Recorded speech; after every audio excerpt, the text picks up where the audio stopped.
Boa noite, irmãos. Boa noite. Que Deus nos abençoe. Mais uma vez, estamos aqui com satisfação nessa noite fria e até com a casa lotada, mas é o nosso trabalho também, o nosso compromisso com os trabalhadores aqui da casa. Nós damos continuidade na noite de hoje, o estudo do livro de Divaldo Franco, pelo Espírito Joana de Ângeles, Constelação Familiar. Esse é um assunto que não se esgota, mesmo com esse livro. O capítulo 20 trata de provas e expiações no lar. Teria muita coisa ainda a acrescentar, eu acho, além do que foi dito aqui. Fiz um resumo, nem tão resumido, do capítulo, porque tudo eu acho importante, interessante. E até porque se a gente fosse elucidar bem o que seria provas e expiações, tem esse livro de Joana de Ângeles, que quase dá um texto, uma palestra, uma exposição sobre prova e expiações. Se der tempo, alguns itens até vou acrescentar, mas acredito que mais ou menos um capítulo, quando ele é bem, leva em torno de 25 a 30 minutos, que é o nosso tempo. Nós vivemos em um planeta terrestre relativamente primitivo ainda. Por isso, o nosso planeta Terra é chamado do planeta de provas e expiações. Um breve resumo que seria provas e expiações. Ao longo do desenvolvimento aqui, acho que a gente vai entender melhor. Provas, todos nós temos. Todos nós, ninguém está livre de provas. Expiações seriam aqueles casos mais severos, mais difíceis, e que eventualmente toda família tem nem todos. Algumas famílias até,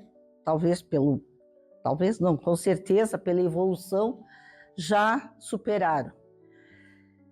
E também esse é um item bastante polêmico, porque, por exemplo, eu já vi até médicos falando, criticando, que as expiações são invenções, seria dos espíritos, que não é uma realidade.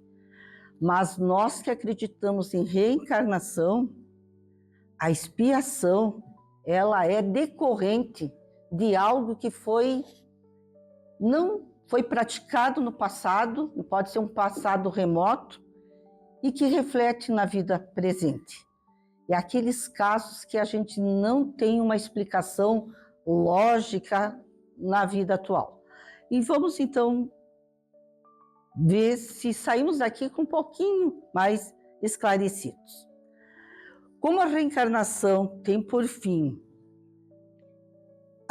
o desenvolvimento dos valores que ainda dormem inatos no nosso espírito, porque todos nós somos como se fosse uma pedra bruta, e que com o passar do tempo, lapidando, ela vai limpando, vai ficando mais clara, mais bonita, mais... Então, todos os equívocos e todas as mazelas que acompanham a nossa vida, a nossa experiência aqui na Terra, são muitas vezes também resultado de experiências infelizes do passado. E apresentam-se no momento atual, na vida atual, como uma maneira de retificarmos aquilo que não foi bem executado naquela vida, manifestando-se assim na forma de sofrimentos diversos. Portanto, é natural que na maioria dos grupamentos familiares apresente-se os sofrimentos de várias ordens, convidando-nos à reflexão e ao trabalho de iluminação interior. Agora, uma das frases aqui que marca e que eu até vou frisar bem: em todas as famílias sempre haverá momentos em que a dor se apresenta, convidando-nos ao amadurecimento espiritual. Por melhor que a gente esteja, são fases às vezes, né? Uma fase melhor, outra assim. Todos nós enfrentamos mais dia, menos dia, dor, sofrimento, alguma coisa que nos entristece. Muitas pessoas agem como se a vida terrestre fosse uma experiência enriquecida somente de prazeres e de gozos. E também como se a vida fosse uma encantadora viagem ao país da ilusão, sem recordar-se da sua transitoriedade, dos fenômenos que a todos se apresentam, dissipando as fantasias e convocando a realidade. A gente sabe que quanto mais jovem, muitos sonhos a gente até aceita, mas com o passar do tempo, a gente espera que esse adulto amadureça, esse jovem, com o passar do tempo, e nem sempre o amadurecimento acompanha a idade cronológica. Desse modo, o sofrimento é o amigo silencioso que se infiltra no espírito, a fim de que ele se eduque ou se reeduque, desenvolvendo-lhe as potencialidades que estão latentes em seu espírito. Que estão ainda ocultas, que ainda não se manifestaram e que não estão bem explícitas. Sentimentos do amor, da compaixão, da caridade, a fim de enriquecer-se dos tesouros intransferíveis, que conduzirá cada um de nós após cada experiência de vida. Estes, na verdade, às vezes, estes sofrimentos são recursos que são parte mesmo, né, fazem parte da nossa vida real. E que cada ser humano vai, à medida que passa por isso, ele sai diferente. Então, são as marcas também que nós levamos, são uma espécie de cicatriz que nós levamos até mesmo desta vida. Enquanto, muitas vezes, os bens materiais que foram adquiridos ao longo dessa vida, eles se transformam em lembranças de quem os utilizou, passando de mão em mão na terra, até por outros herdeiros, por seus herdeiros, e até mesmo de alguém que os adquiriu, e com o passar do tempo serão às vezes até esquecidos. Os bens materiais, por mais valiosos, aqui ficam. É um dever dos pais esclarecer seus filhos sobre as vicissitudes do caminho evolutivo. São aqueles percalços que todos nós, ao longo dos tempos, vamos passando. Sejam eles de sua própria família ou de amigos, vizinhos, porque nós sofremos também quando as coisas acontecem com aqueles que a gente gosta, com aqueles que a gente convive. Então, sejam vizinhos, sejam amigos, sejam colegas. Momentos difíceis, perda de entes queridos, são ocorrências que todos nós enfrentamos, nunca se tratando de punições estabelecidas por Deus. E aí que há muitos que discordam também, né?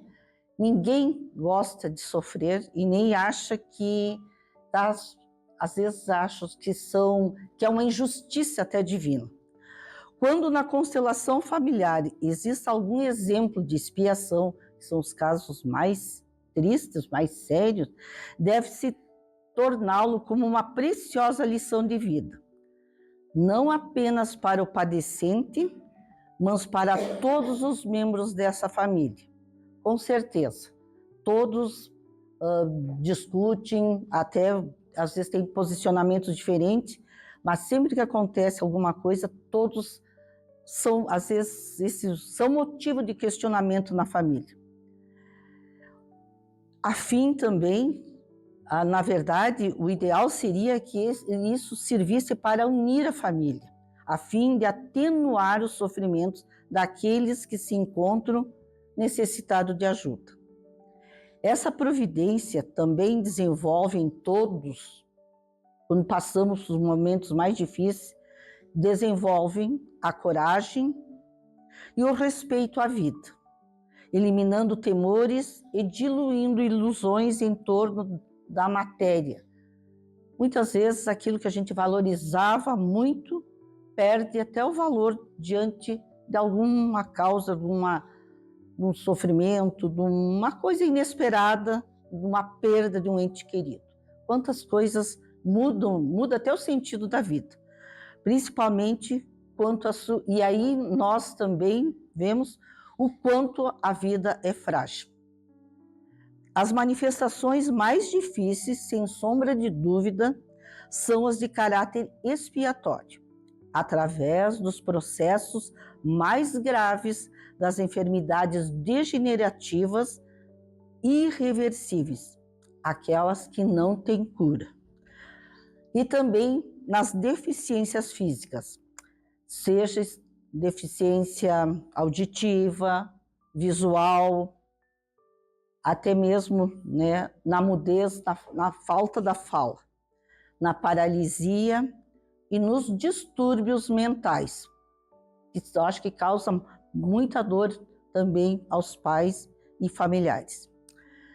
Ou também em forma de provações de que se fazem instrumentos, porque todos nós passamos por doenças, infectos contagiosas, por acidentes, as dores morais, os distúrbios psicológicos, os transtornos de conduta, até a mesma solidão. Todos nós temos algum conflito interno. Ninguém vive sem alguma preocupação, uns mais, outros menos.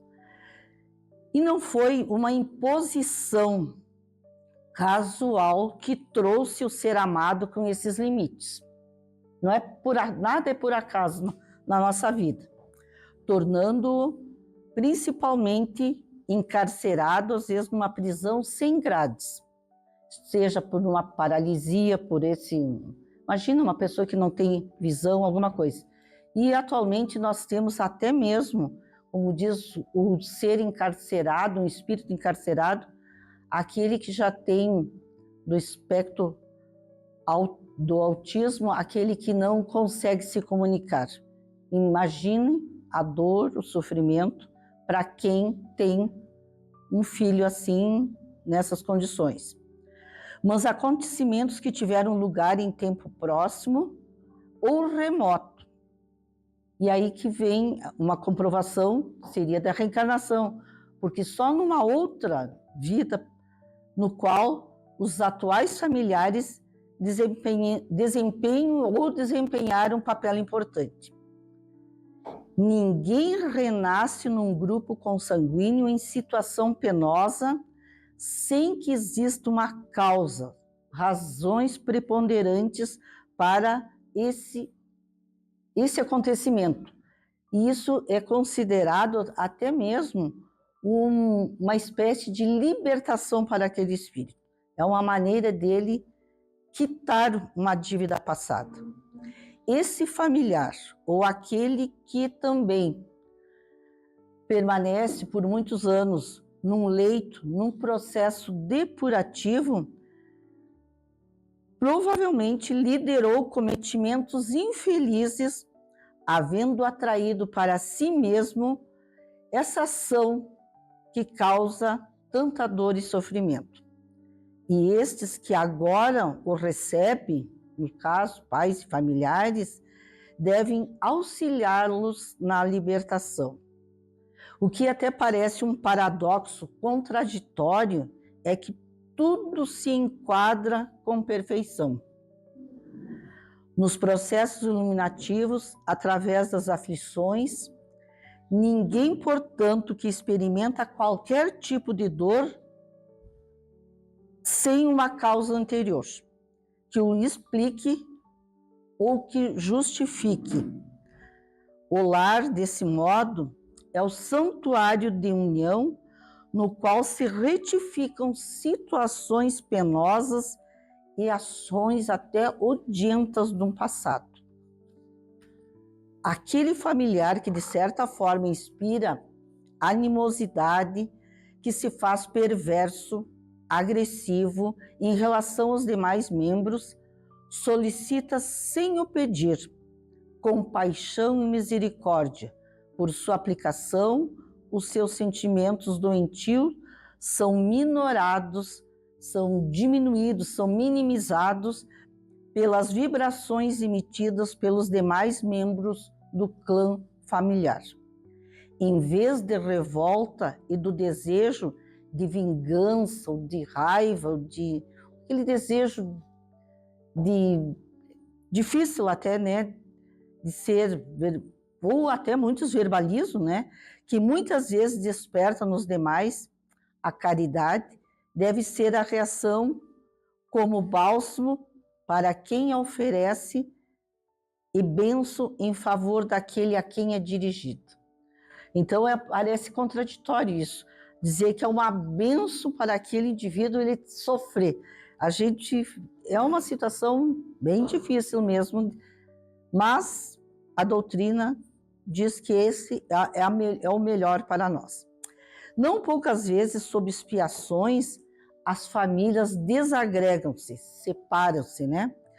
Quando mais deveriam estruturar-se diante da ignorância espiritual que representam essas ocorrências, que dão lugar a ódios e lutas penosas entre os seus membros. A gente sabe que isso acontece frequentemente. Quantos pais até abandonam e deixam, às vezes, a mãe em situação mais penosa ainda sozinha. A revolta e o desapontamento invadem o pensamento daqueles que as experimentam, quando, na verdade, deveriam procurar entender a razão para melhor enfrentar a situação. A família é reduto de trabalho coletivo, no qual todos têm o dever de ajudar-se. O lar nem sempre se apresenta como um reino de júbilos, de conquistas, só de coisas boas, mas quase sempre como um campo de batalha no qual espíritos litigantes, adversários de outras vidas, ou de ontem, como diz, ontem no passado, né? Ou amantes frustrados do passado reencontram-se para ajustes emocionais que se fazem necessários sob a inspiração do amor. Filhos ingratos e que parece que não têm coração são antigas vítimas de pais atuais, que os recebem a fim de santificarem o relacionamento pela paciência, e haja paciência, né? E pela afabilidade, compreendendo-lhes as ofensas e as rebeldias em que se regozijam. Seria assim, parece que têm um prazer, às vezes, quantos filhos fazem isso, em contradizer os próprios pais, parece com um sentimento até de vingança. Mas, na verdade, não existe vítima sem culpa e sem dívidas. Então, todos nós temos alguma culpa, alguma dívida, que mesmo diz que é graças até ao esquecimento, porque senão seria insuportável conviver nesse núcleo. É na família que se consegue desempenhar o papel de lar, de escola, de oficina, de hospital, de santuário, onde os espíritos se recuperam, aprimorando o caráter e fortalecendo as energias. Tudo que contribui para a harmonia doméstica e para a preparação até das novas gerações. Porque precisa haver uma evolução. Então, os pais, à medida que passam, todos nós esperamos que nós saiamos dessa vida melhores e com algumas conquistas. Provas e expiações são programas estabelecidos pela lei de causa e efeito para o progresso do espírito, do nosso espírito, da nossa alma.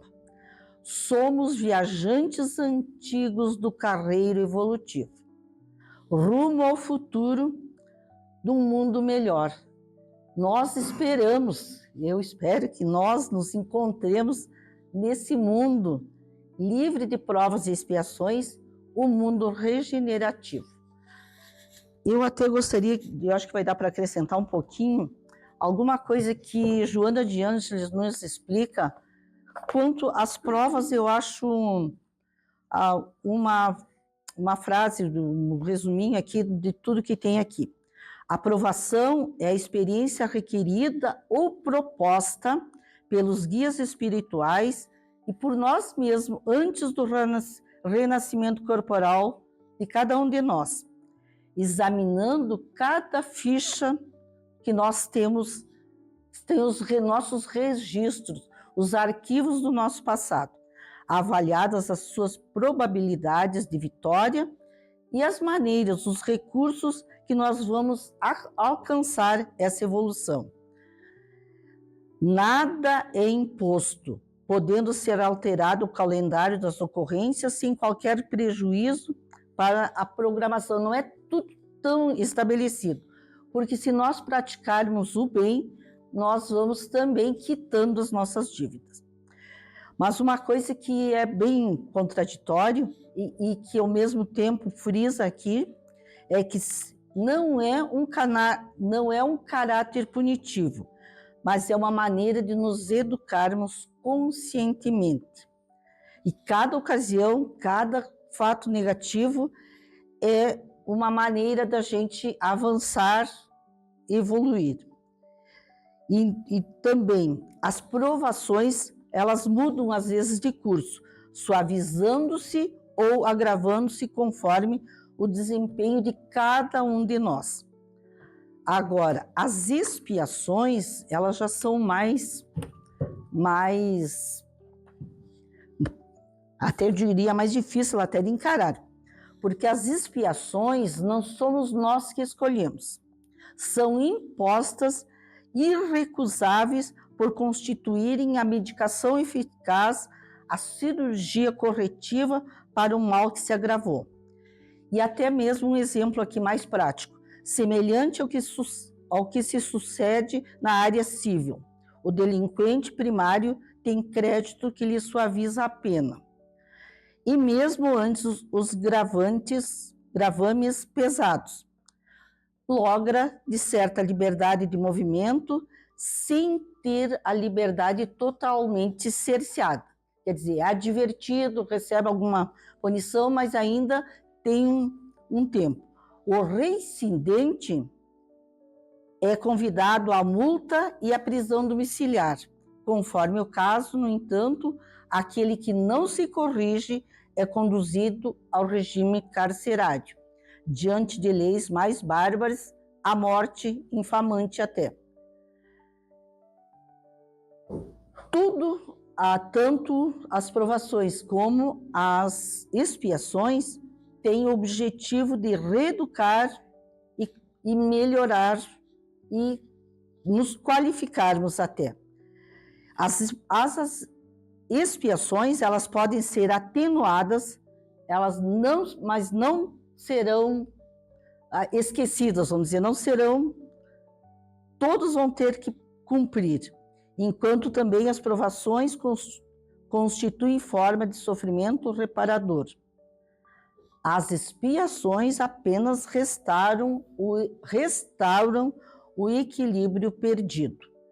Então, as expiações são as mais difíceis de serem conduzidas, mas elas têm esse objetivo de impulsionar também, de alguma maneira, para a nossa evolução superior.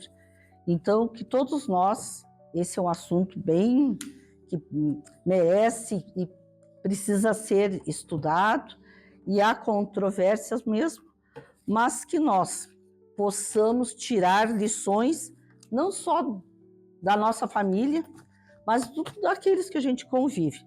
Não repetirmos os mesmos erros. E uma coisa também assim ajuda a gente. Nós não regredimos, nós não vamos piorar. Então não existe um retrocesso. Nós podemos estagnar. Todos nós estamos a caminho da evolução. Que todos nós possamos aproveitar o tempo, os mais jovens que têm mais tempo, e aquele tempo que for, que a gente tenha essa consciência, nós temos pleno uso da nossa razão, que a gente use da melhor maneira possível tanto para o nosso benefício e de todos aqueles que convivem conosco. Que Deus nos abençoe e até uma próxima oportunidade. Que assim seja.